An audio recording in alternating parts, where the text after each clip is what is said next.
Quando as 24 horas de Le Mans retornaram ao calendário internacional após a Segunda Guerra Mundial, a corrida já possuía uma história respeitável construída ao longo das décadas de 1920 e 1930.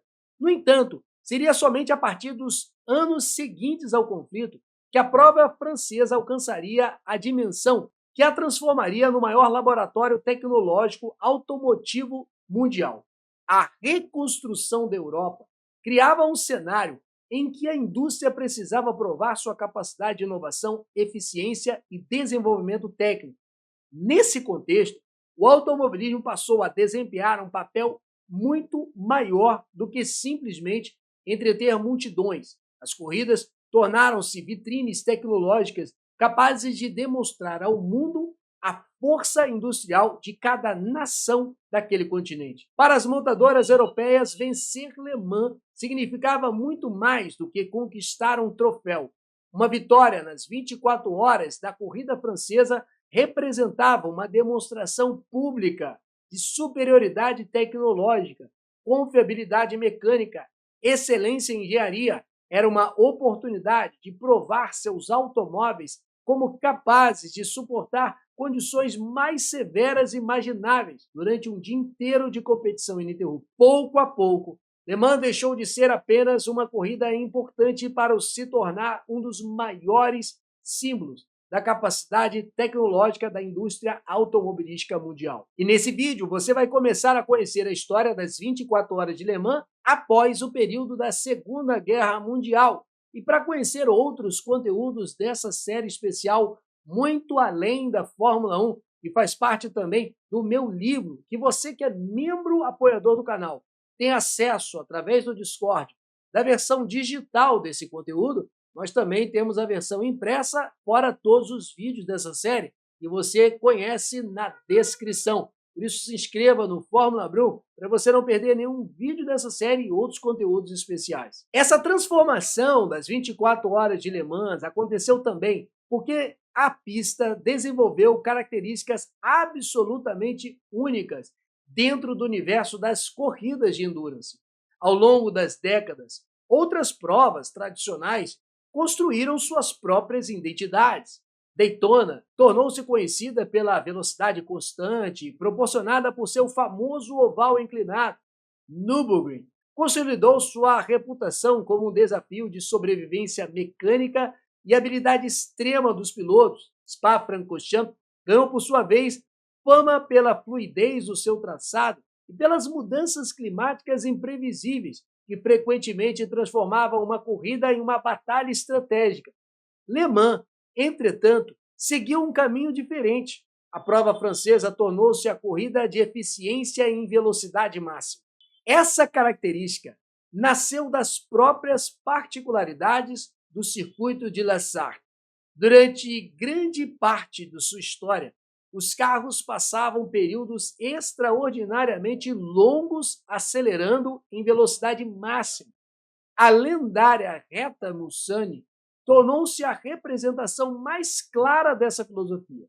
Antes da instalação das chicanes em 1990, os protótipos percorriam quase 6 quilômetros sem interrupção significativa de aceleração, permanecendo durante longos segundos no limite absoluto de desempenho de alta velocidade. Em algumas épocas, especialmente durante a era dos grandes protótipos dos anos 1980, velocidades superiores a 400 km por hora passaram a fazer parte da realidade da corrida.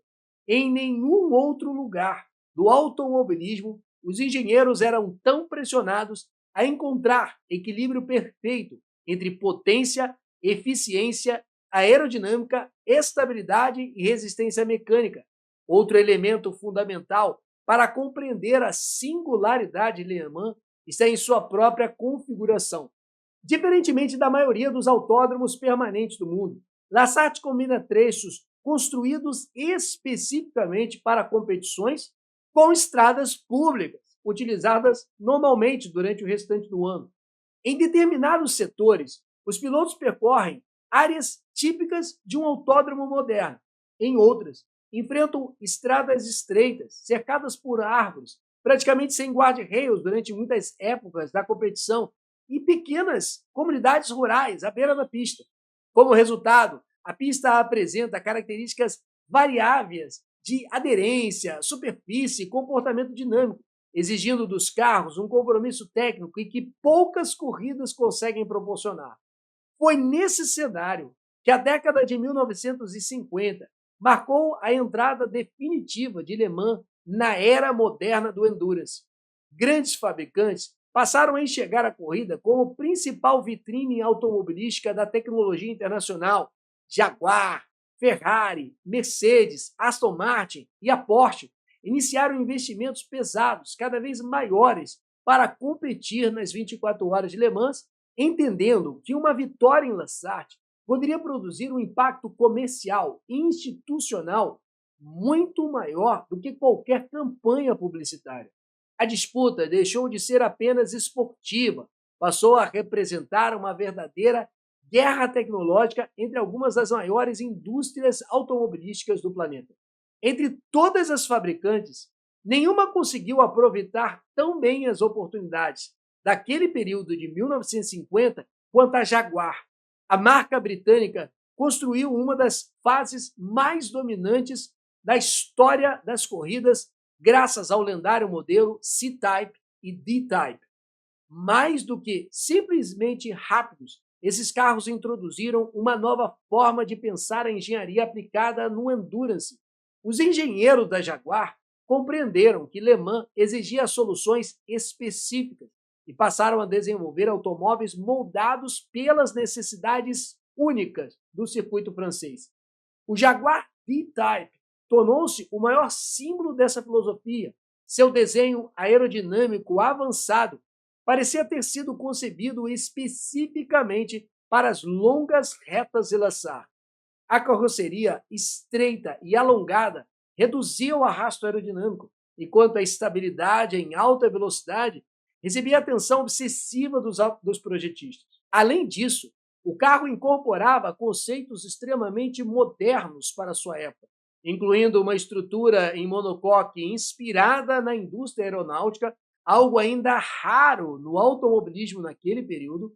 O resultado foi uma máquina capaz de combinar velocidade, eficiência, confiabilidade em um nível superior ao de muitos adversários. Os números ajudam a dimensionar o tamanho desse domínio. A Jaguar venceu as edições de 1950, 1953, 1955, 1956 e 1957, conquistando 5 vitórias em apenas 7 corridas disputadas durante aquele intervalo, entre 1955 e 1957. O D-Type alcançou 3 triunfos consecutivos, consolidando-se como um dos carros mais importantes da história do endurance. Pilotos como Mike Hawthorne, Ivor Bueb, Duncan Hamilton e Ron Flockhart ajudaram a construir a reputação, transformando o modelo britânico em uma verdadeira referência para gerações futuras e aos engenheiros e competidores. No entanto, justamente quando a corrida vivia seus momentos mais prestigiados, Le Mans testemunharia o episódio mais trágico de toda a história do automobilismo. A edição de 1955 reunia praticamente tudo o que um apaixonado por corridas poderia desejar. A Ferrari defendia sua posição entre as equipes mais bem-sucedidas do endurance e do automobilismo em geral naquele tempo. A Jaguar apostava na eficiência e na evolução contínua do D-Type. Já a Mercedes retornava ao cenário internacional em seu auge tecnológico, impulsionando também um sucesso com o seu alcance na Fórmula 1. O grande destaque da fabricante alemã era o revolucionário Mercedes 300 SLR. O carro representava um salto tecnológico impressionante para a época, com sua estrutura que utilizava Electron, uma liga metálica baseada em magnésio, extremamente leve, desenvolvida para reduzir peso e aumentar desempenho. Embora ainda utilizasse freios a tambor, a Mercedes havia desenvolvido soluções sofisticadas para compensar essa limitação, incluindo o engenhoso freio aerodinâmico traseiro, que auxiliava as desacelerações em alta velocidade. Era uma demonstração clara como a corrida estava tornando um laboratório para soluções inovadoras da engenharia. A equipe também reunia alguns dos maiores nomes do automobilismo mundial. O argentino Juan Manuel Fangio, já reconhecido como um dos melhores pilotos da história, estava dividindo o carro com Stellan Moss. Outro Mercedes era conduzido por Carl Kling, André Simon. O terceiro contava com John Fitch e Pierre Levesque, o piloto francês, que carregava enorme prestígio e respeito do público após a sua heróica atuação em Le Mans 3 anos antes. Apesar dos avanços tecnológicos dos carros, o circuito permanecia essencialmente o mesmo e concebido exatamente como nas eras anteriores. Esse contraste tornava-se um problema muito sério. A pista havia sido projetada para automóveis que raramente alcançavam 100 km por hora, enquanto os protótipos de 1950 já ultrapassavam facilmente os 270 km por hora. Embora algumas melhorias tivessem sido realizadas após a guerra, a infraestrutura de segurança continuava extremamente limitada. Não existiam áreas de escape modernas, barreiras adequadas ou sistemas eficientes de proteção até mesmo para os espectadores. A proximidade entre o público e a pista refletia uma época em que os riscos do automobilismo eram encarados de maneira muito diferente do atual. Quando a largada foi dada às 4 horas da tarde de sábado, instalou-se imediatamente uma disputa eletrizante entre Mike Houghton, Eugênio Castellotti e Juan Manuel Fangio. Os três passaram a registrar voltas cada vez mais rápidas, proporcionando um espetáculo extraordinário para milhares de espectadores presentes que viam a disputa entre Jaguar, Ferrari e Mercedes. A intensidade daquela batalha, entretanto, acabaria contribuindo para a sequência de eventos que culminaria na maior tragédia da história do esporte a motor. Às 18 horas e 26 minutos, durante a 35ª volta, Mike Houghton recebeu a sinalização para realizar um pit stop. Determinado a manter a sua vantagem sobre Fangio, retardou a frenagem ao máximo antes de reduzir bruscamente a velocidade para a entrada dos boxes. À sua frente estava Lance Macklin, conduzindo um Austin Halley, significativamente mais lento naquele momento. Surpreendido pela manobra do Jaguar, Macklin desviou para a esquerda numa tentativa instintiva de evitar a colisão e, nesse exato momento, Pierre Levesque aproximava-se em alta velocidade com seu Mercedes 300 SLR. O impacto foi inevitável. O Mercedes atingiu violentamente a traseira do Austin Healey e foi lançado no ar, transformando-se em uma espécie de projétil descontrolado. O carro ultrapassou a área de proteção e mergulhou diretamente sobre a multidão. O que aconteceu nos segundos seguintes permaneceu gravado como um dos momentos mais devastadores da história do automobilismo internacional. A estrutura do carro começou a se desintegrar, lançando motor, suspensão, radiador e inúmeros fragmentos metálicos contra os espectadores. Pierre Levesque morreu instantaneamente.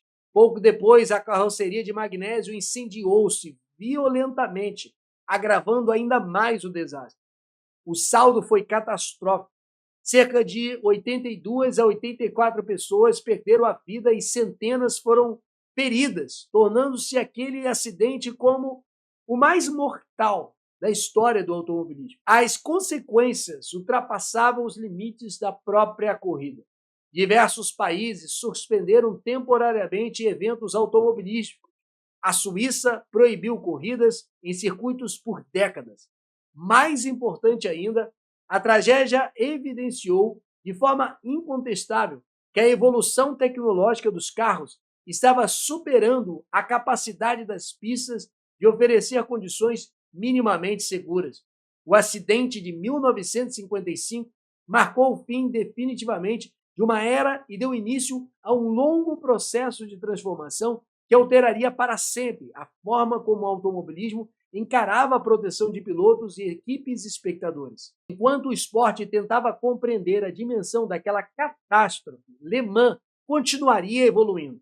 Nos anos seguintes, novas rivalidades surgiriam, fabricantes investiriam quantidades ainda maiores de esforços e recursos em tecnologia e a corrida avançaria a um nível de prestígio sem precedentes. A próxima grande batalha já começava a tomar forma e ela envolveria dois nomes que entrariam definitivamente para a história do automobilismo, Ford e Ferrari.